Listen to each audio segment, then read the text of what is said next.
السلام علیکم دوستوں، میرا نام ہے محسن اور آپ دیکھ رہے ہیں محسن ٹی وی۔ آج ہم بات کریں گے فارس کی۔ 1935 تک فارس ایران کا سرکاری نام تھا، اسے پارس بھی کہا جاتا تھا۔ یہ ایران کے جنوب میں ایک ریاست کا نام ہے جو ایرانی نام کی ایک قوم سے منسوب ہے۔ یہ ایران کا 7واں صوبہ ہے۔ اس میں کئی دریا بہتے ہیں، کئی جھیلیں اور نمکزار واقع ہیں۔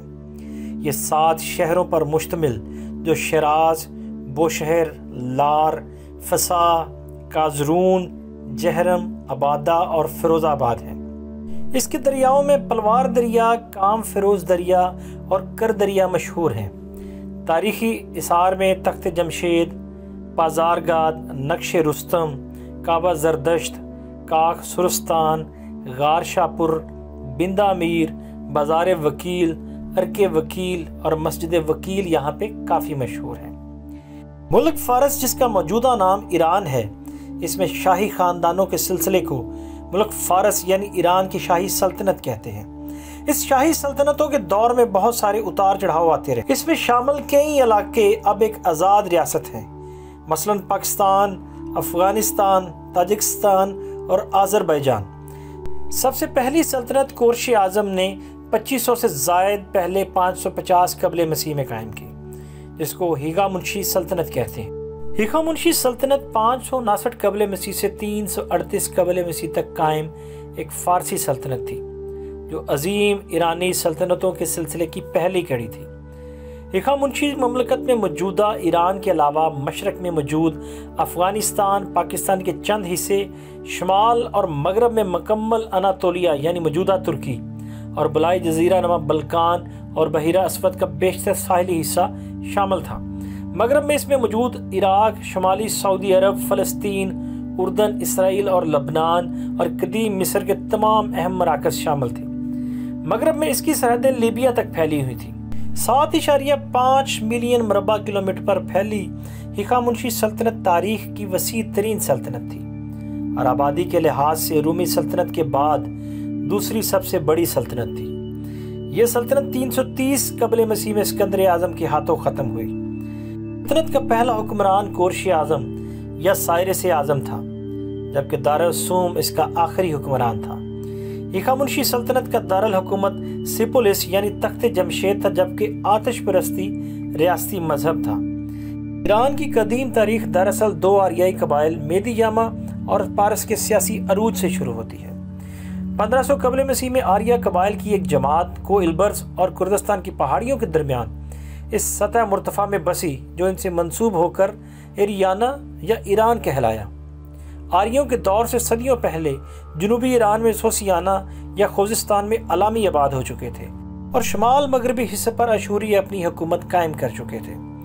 اس سرزمین پر آریوں کو قدرتی طور پر ان دونوں جماعتوں سے جنگ کرنی پڑتی۔ ہمیں پارس کے حالات خود ان کی تحریروں میں کچھ مل جاتے ہیں۔ شلما نصر سوم کی روایات میں ان پارس کا ذکر ملتا ہے کہ اس نے پارسوں کے بادشاہ سے خراج وصول کیا۔ شمش اداد پنجم اور تغلد بلاسر سوم کی کتبوں میں بھی ان کا ذکر محکوم قوموں کی حیثیت سے ملتا ہے۔ ان تذکروں سے ظاہر ہوتا ہے کہ 850 قبل مسیح تک انہوں نے سیاسی اہمیت حاصل کر لی تھی۔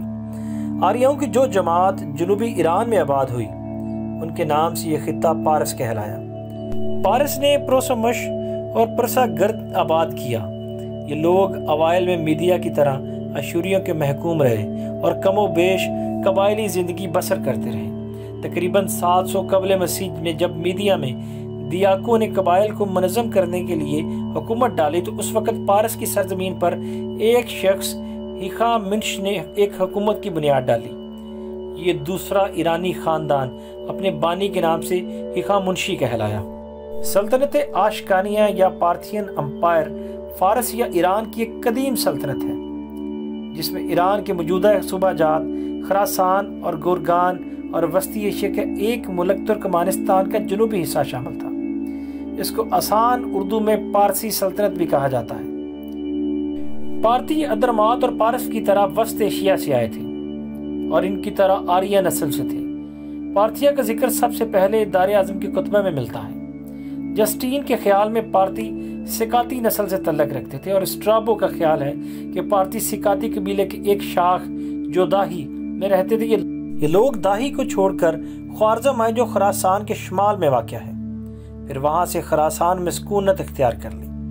سکندر نے ہخامنشی خاندان کا جب خاتمہ کیا تو پارتی بھی محکوم ہو گئے۔ سکندر کے جانشین سلوکی ہوئے، مگر پارت کے ایک سردار اشک یا ارشک نے سیاسی قوت حاصل کرنے کے بعد 249 قبل مسیح میں سلوکی خاندان کے خلاف بغاوت کر کے سمرقند سے مرو کا علاقہ آزاد کرا لیا اور ایک نئے خاندان کی بنیاد ڈالی۔ کچھ عرصہ تک اشکانی حکومت سلوکیوں کے متوازی چلتی رہی اور دونوں کے درمیان جنگ و جدل کا سلسلہ جاری رہا۔ اب بات کرتے ہیں ساسانی سلطنت کی۔ ساسانی سلطنت چوتھی ایرانی اور دوسری فارسی سلطنت تھی جو 226 سے لے کے 651 عیسوی تک قائم رہی۔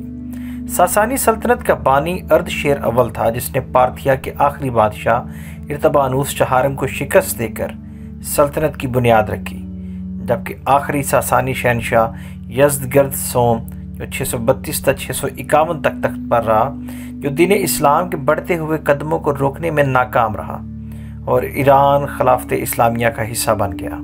یہ ایران میں اسلام آنے سے قبل آخری سلطنت تھی۔ ساسانی سلطنت موجودہ ایران، عراق، آرمینیا، افغانستان، ترکی اور شام کے مشرقی حصوں، پاکستان، قفقاز، وسط ایشیا اور عرب پر محیط تھی۔ خسرو ثانی کے دور میں مصر، اردن، فلسطین اور لبنان بھی سلطنت میں شامل ہو گئے۔ ایرانی ساسانی سلطنت کو ایران شہر کہتے ہیں۔ ایران میں اسلامی فتوحات کے بعد جو سب سے بڑی حکومت قائم ہوئی وہ 1501 سے 1722 تک قائم رہنے والی صفوی سلطنت تھی، جس نے تیموریوں کے بعد ایران میں عروج حاصل کیا۔